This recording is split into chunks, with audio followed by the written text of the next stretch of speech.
Hello everyone, welcome to our channel. In this video I will show you how to replace the cabin air filter on 2007 to 2013 Chevy Silverado, GMC Sierra, Chevy Tahoe, Suburban and Chevy Avalanche. Step number 1. Remove the plastic covers of the center console using a plastic prying tool to avoid damaging them.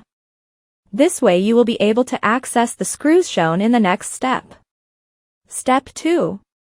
Remove the screws that hold the protective cover of the heating components with a small ratchet and a 7mm socket as shown in the picture. Step 3. Remove the lid by pulling it down and out with your hands as shown in the image. Step 4.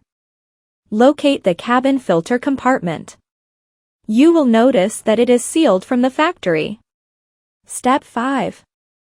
Create an open access to the cabin filter by cutting with a knife or handsaw following the yellow line suggested in the image, right in the center of its perimeter edges. Step 6. Clean the surface of the heater core using a brush with soft bristles to avoid damaging it, or use a soft toothbrush as shown in the picture. Step 7. Insert the filter in the corresponding cavity, folding it in the shape of a U for greater ease and leaving its tabs at the bottom as shown in the image so that it is easier to change it later. Step 8.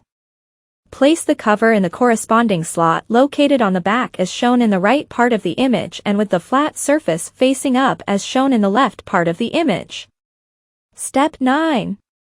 Place the screw in the corresponding place of the plastic cover and tighten it using a ratchet and a 1/4 inch or 6mm socket as shown in the picture. Next, proceed to install the remaining items in the reverse order they were removed. That's how simple it is to replace the cabin air filter on 2007 to 2013 Chevrolet Silverado, Tahoe, Avalanche and GMC Sierra. Have a wonderful day.